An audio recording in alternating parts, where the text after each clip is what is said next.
Hello, it's Mark from Enchantment of Eternity here. I've done a lot of videos this week because Game of Thrones started up this week, and I had just a lot of stuff going on. So I was all set to be done with doing videos until the next episode of Game of Thrones. I had done a lot of videos. Sorry about the echo. Anyway, I was all set to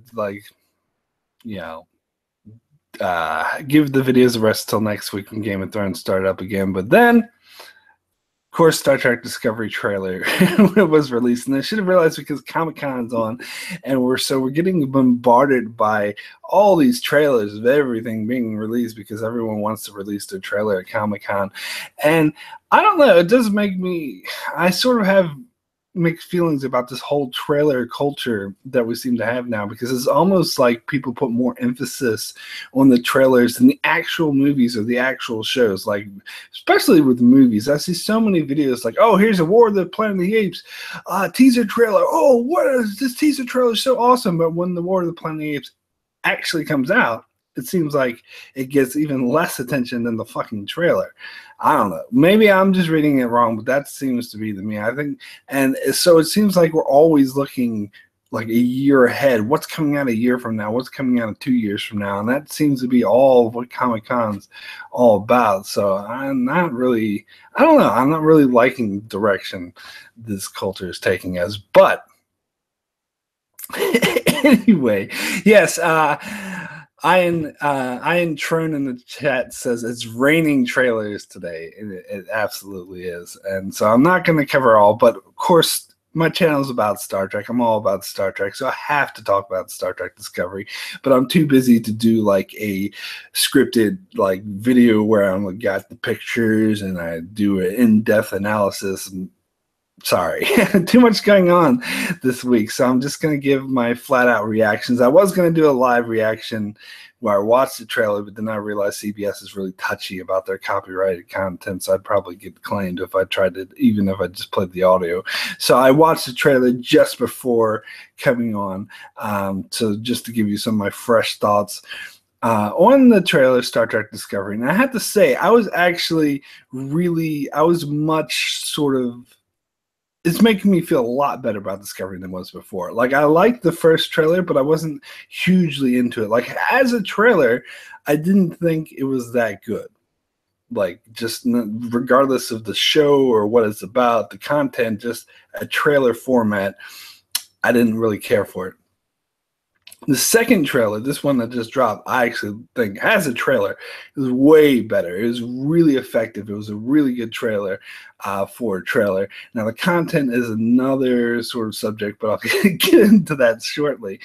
But it actually does have me feeling a lot better about Star Trek Discovery. Like the first trailer, I want to like this show. That I get that out of the way, but I'm not gonna Phantom Menace it where like I did with the Star Trek 2009 when I first saw that, where I'm gonna convince myself that it's great regardless until I realize actually this movie sucks. So I'm gonna be a bit more critical. I'm a bit more critical eye. So if it does suck, I'm gonna say, hey, this sucks. But I do want to like this show because it's Star Trek. I want Star Trek to keep going. I want it to be alive, and my confidence level, shall we say, after the first trailer was maybe about at 50%. Now I would say my confidence level is more at 75%.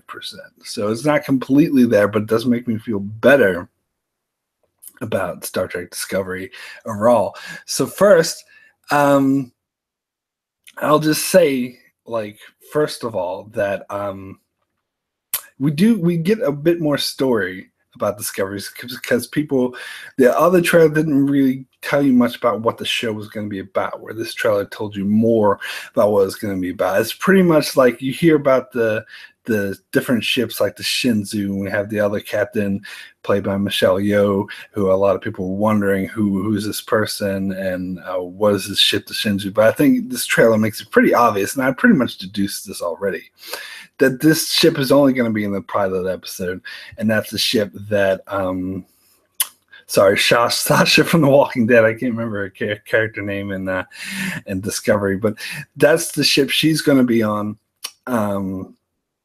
in the pilot episode, and then it's going to explode, and then she's going to end up on Discovery. And you even see clips of the other captain played by that guy who always plays a villain, so it's going to be hard for me to see him in the role of the Starfleet captain. But he's the captain of Discovery, and he's going to pick up Sasha, and she's going to end up on Discovery. And I reckon that might not even happen until the end of the pilot episode. So the pilot episode, which is a 2-parter, I believe, will probably be just about the Shinzu. If I'm pronouncing that correctly, I might not be, but whatever. So basically, yeah, so that's the story breakdown. But as a trailer itself, it actually, because we've been told a lot that this is going to be like a one story told over like several chapters, like a serialized show. And I just looked it up, it's like 15 episodes now, or 16. Originally it's like going to just be 10. But I think they're doing half seasons, which kind of annoys me when stuff do that. So it's almost like a Walking Dead format. We get 8 episodes, have a little break, and then another 8 episodes. And it's fine if they want to do it that way. But I do get the sense from this trailer that it is going to be like tell one story and have a sort of serialized sort of format. And that's what has me most excited about Discovery, because we haven't seen that really in Star Trek before. I mean, Deep Space Nine kind of pioneered this sort of serialized format, but even then they had 24 episodes and they had a lot of sort of throwaway one-offs mixed within the serialized format. Like they had the Dominion War arc where the Dominion took over the station, but then they would have Quark dress up as a woman for one episode. Fuck that episode. And then they go back to the Dominion War. Whereas it seems like something like Discovery is more succinct, less episodes, more like boom, boom. Every single episode is a chapter in a singular story, and you won't have Quark dressing up as a woman. Fucking hate that episode. Anyway, So it's going to be a first for Star Trek is my point. And that's what has me most excited, because I've been saying for like a long time that this is what Star Trek needs to do and to survive. Like, fuck that Brennan Brega, who apparently, like in an interview I watched, I never let this go. And I saw his interview from just last year where he said Star Trek always works better. It's episodic and not serialized. No, no, it's thinking like that that's keeping Star Trek down. Star Trek needs to evolve, not evolve by having flashy special effects and cool music like the fucking reboots think they do. No, but evolve in terms of storytelling and have more sort of modern ways of telling stories, such as having a singular arc, which works really well for a lot of shows. So that has me, that's my biggest sort of brightest hope that has me excited. And you didn't get that sense that much in the first trailer, but you got the sense more in this trailer that that's what they're going for, and it's going to tell a singular story. And it's actually got me really exciting, the setup for it. Now, as for the specific story, like when Discovery was first teased, Brian Fuller said that it would be about an incident mentioned in Star Trek lore but never explored. And so a lot of people came up with all these like very specific guesses, like, oh, it's the incident at Axanar, it's this specific thing. I don't think it's going to be any specific thing. I think what he was saying was more of a vague reference, and I'll tell you what I think it is. And a lot of the more sort of geeky Trekkies might disagree with me because I might have more knowledge, but just general, I seem to get the feeling that it's Picard's line in, I think it was The Devil's Due, or it was First Contact, something in the 4th season, the episode, not the movie, where Picard said that, it was the episode First Contact. Picard said that, a bad first contact with the Klingons led to years of war. And so we've already seen first contact with the Klingons in Enterprise, and I don't think Discovery is going to erase that. But I think that was that wasn't like an official first contact. They would just sort of would run into each other from time to time. And I do get the feeling they're going to do like they haven't really seen much of each other in the centuries, and this will be the first time the two superpowers actually collide, and that's what's going to start this huge conflict with the Klingons. And I think that is the incident that Brian Fuller was referring to that Discovery will explore that hasn't really been explored yet. This sort of, even though it's not really first contact, but this first contact with the Klingons and Starfleet and this conflict that's going to rise from it. And that's, to me, that comes across when that other captain guy says, "You helped start this war, now help me stop it." So I think it makes it clear that the pilot episode is going to be about the Shinzu, whatever that ship name is something's going to happen with them where they're going to inadvertently started a conflict with the Klingons. And so if we're going back to the Star Trek lore, we know that all-out war doesn't break out till the episode Errand of Mercy, which is actually the first episode the Klingons appear in. And this is said to take place 10 years before the original series. And that was in the first season of the original series. So this will probably cover the 10-year gap of this Klingon Starfleet conflict. And I look forward to it. And it looks like it's going to focus more. It's going to be another feeling I got from the trailer is going to be more of a character story. It's going to focus more on Sasha from Walking Dead, her specific character journey, rather than having the typical Star Trek format of like, okay, here's some people on the bridge, here's the captain, here's the first officer. It's going to be change it up a bit and have more of a character story on her. And again, that's what has me really excited. I love that. That's what I was saying too, that Star Trek needs to change the typical format of being like, oh, here's the bridge and here's the captain. They're sitting and going an adventure. That's what you need to change. And so it looks like that's what Discovery is doing. So I am really excited for Discovery. Now, let me get into what about this trailer that bothered me that I'm still not 100% on. For first and foremost was this whole thing with the Harry Mudd. I did not realize that. Apparently other people read the spoilers, but the other people said that Harry Mudd was going to be in this. I never liked Harry Mudd. I hate Harry Mudd. I hated the episodes. I know I'm a weirdo Trekkie for thinking that, but I think he's a dumb character. But if regardless, it's so stupid to bring him back and show. And his appearance in the trailers felt so forced and out of place. And it's like, you're mad. No, I'm Mudd. I was like, oh, come on. Are you fucking serious? Like, the trailer would have been great if it wasn't for that. That was the one part I was like, oh my God, we're going to get shoehorned references. Now, that being said, it doesn't necessarily mean that the whole show is going to suck or it doesn't mean that's going to bring the whole show down. I think there's still a way, like, it could just be like a tiny little plot point where I'm able to overlook it. But yeah, that's why I'm saying I'm still at like 75% confident level. That Mudd thing makes up some of the 25 that I'm not confident about. Mainly, that's the main thing. And I'm still not happy about the Klingon look. I know I'm trying to move past this. I don't know if I'll ever be able to move past this. Maybe I'll get used to it once Discovery gets on and on. Maybe if it's in like 5 seasons, whatever, I would have been used to this new Klingon look for now. But for now, they just look like monsters. They don't fucking look like Klingons to me. And it's hard for me to think of them as Klingons. And I know people could have said the same thing in the movies where the Klingons in the original series just looked like people with dark makeup, and in the movies in Next Generation they had bumps on their head all of a sudden. So maybe they had the same reaction back then, and now they're used to it. And maybe I'll get used to them looking like monsters. But it's just I still don't like it, but and I don't care what anyone says, it bothers me. But it's just aesthetic. So if the story's awesome, that's going to be the main point. That's going to be the main thing that matters. And from the trailer, I will say I'm confident that the story looks really good. I would actually be surprised if the story's not good. Now, I'll address like the use of popular music in the trailer. That's fine. I got no issue with like pop songs or rock songs, whatever, being used in trailers. I actually think it was used very well here in this trailer.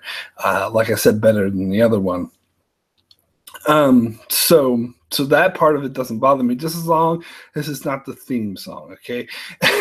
I mean, they could even have like interludes with like some pop song playing in the background during the actual episode. That wouldn't really bother me if it was done right.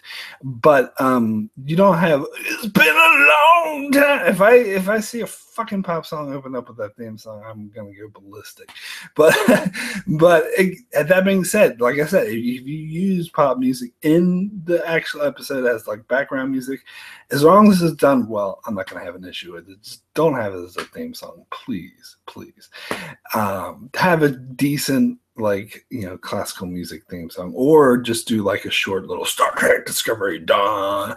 If they do something like that, that wouldn't bother me either. You don't really need to have like a 3-minute long credit with all the names. That is a bit outdated. Although you do have some modern shows like Game of Thrones, which has an awesome long opening sequence. So if it does something like that, cool. Just don't fucking do it. It's been a long time. Anyway, I also heard the news, like, apparently at Comic-Con, Shaniqua, I blank on her name, the Sasha from The Walking Dead. Anyway, she was saying that she was apparently raised by Sarek, and that's why Sarek appears in Star Trek in the trailers, because apparently there's going to be flashbacks or whatever, and he was like her adopted father. And a lot of Trekkies' heads are exploding at this and like, this is fucking up continuity. We never heard of this character before, blah, blah, blah. I don't have an issue with it, to be perfectly honest. I mean, sure, it is sort of shoehorning in something that wasn't there, but Star Trek has always done this. I mean, just look at Star Trek V, where they introduced a half-brother Cybok. I personally think this is a less offensive reintroduction than that. I mean, if you're going to get all up in arms, you're talking like, oh, they're rewriting Star Trek history. Look at Star Trek. Star Trek has always done that. Look at Star Trek V. Cybok is actually worse because that was actually Spock's brother. This is just some girl who Sarek raised for a bit. And so if Spock can have a half-brother, then he can have this adopted sister or whatever that they never mentioned before. I'm perfectly fine with that. Now, Alex Kurtzman said they would have an explanation as to why that was never mentioned before. And as long as that explanation isn't parallel universe, then I'll be fine with it. If you do, oh, this is a different timeline, I'll be like, fuck you, don't fuck with the timeline. But I'm starting to get fairly confident that the rumors that they were doing weird shit with the timeline were false. I'm fairly confident that those aren't true, that they are going to stick to the prime timeline, even though they're going with the aesthetics of the reboots. It does seem like they are sticking to strict timelines. So as long as they do that, as long as they tell great stories, I'm fine. So I'm fairly confident. Like, I think this trailer is great. There's a lot of good things about it. I know there are a lot of haters out there who probably dislike this video because how dare you say this trailer looks good when it's shit. And there's other people who dislike my other videos because I said that the reboots were shit, and they're like, oh, you are an old dinosaur Trekkie, you can't get modernized. So I get attacks from both sides, sort of, which is annoying. But I'm just being open-minded and honest, and that's just what I'm gonna do, and I'm gonna remain optimistic that I think Star Trek Discovery could be good. And I think this trailer does give me a lot of confidence, other than that stupid mud bullshit. But, I mean, hopefully it's not too bad. It's possible that it won't be too bad. Maybe it will be a lot better than I think. We'll see. Okay, so before I head out, let me just address what's going on in the chat here. It's not letting me go back. Hold on just 1 second. Technical issues. Alrighty. So David Delsis says, nice to see you're optimistic about Star Trek's comeback on TV. And that's the thing. It's like, that's why I want to support Discovery. If it outright sucks, like I said, I'm not going to lie to myself and say it's good. But I want it to be good because I think Star Trek needs to be back on TV. It's not really a movie franchise. Those reboots are fuck the reboots. So I want to see it on TV, and I think that's where it's thrives. That's where it deserves to be. And so I want it. And it's been 10 years, over 10 years since we had a Star Trek show. It's been more like 20 since we had a decent Star Trek show. So I'd really wanted this franchise to keep going. I want to see more shows like this. Someone else, another commenter mentioned a rumor that Nicholas Myers was talking about doing another Star Trek project unrelated to Discovery. And that's great. That's what I want to see. I want to see more Star Trek stuff. And I think Discovery has to be good in order to for this to work, for the networks and the money people to buy into this. So I'm rooting for it. I'll put it that way. But I'm not going to, as I said, I'll be honest with what I actually think about it. And then Shifty says, looks like Europa was destroyed in orbit of the sand planet Shinzu to the rescue. Oh, yeah. Okay, that was cool. Yes. Shifty says Klingons look like poo-poo. Yeah, they look like monsters. Enterprise theme song, trigger warning. Absolutely. It's been a long time. They can do the emo explanation, shame of the family type thing. Yeah. They always could. That's talking about Sasha's character of Sarek saying maybe. I mean, if she just raised her for a bit, it doesn't have to be like even an adoptive father situation. It could be more like a mentor situation type thing, or she just stayed there for a summer or something. I don't know. There's many ways to make it work, in my opinion. So I'm not up in arms about it like some of these Trekkies has again. Even if she was raised there for many years, it's still not as big of an offense as Cyborg. So anyway, the trailer has a 2.3 thumbs up down ratio with 22,000 views. And Tro says, has a 10-3 thumbs up, thumbs down. Okay, well, I guess that's not too bad, actually. I would think it would be half and half. So maybe people are sort of lighting up there'll always be haters, and I've watched other videos who very rightfully pointed out that when Next Generation first came out, that had tons of haters as well. It was before the days of the internet. If it was the internet days, then you'd see all these websites, stop fucking with Star Trek, don't do a Next Generation, who are these new people, I want to see Kirk, blah blah blah blah. You would have seen all that. So this is actually just the equivalent to that, and that's to be expected. I'm going to be more open-minded. Like I said, I love the modern look, I love the modern storytelling thing that they're going for, so I'm excited. I really can't wait. And most important thing I haven't mentioned yet is we got a fucking release date. Now, they might have said this already and that just wasn't hit to the news, but this is the first time I'm hearing about it. We have a release date, September 25th, which actually isn't that far away. September is just a few months away. So it's actually a lot closer than I thought. I thought they were going to push this back till December or something. So that's actually really cool, really excited. And as I said, they're going to do like 8 episodes at the first half, and then they'll have a little break for Christmas, holidays, whatever, and then come back in 2018 with the second half of the season. Really excited for this. And I know a lot of people will probably complain about the CBS All Access thing, but I don't live in America, so I get it on Netflix, so I don't care. Netflix, that's convenient for me to have it on Netflix. That's probably the most convenient thing in the world, so I'm happy with that, but yeah, that's me. Anyway, I got to go now. I just popped in, stayed a bit longer than I intended to. Anyway, this is my thoughts on Discovery Channel. Be sure to check out my channel for a lot of other Star Trek content, and I will be covering Discovery extensively once it's released, so be sure to subscribe to keep up with all that, and thanks a lot for watching.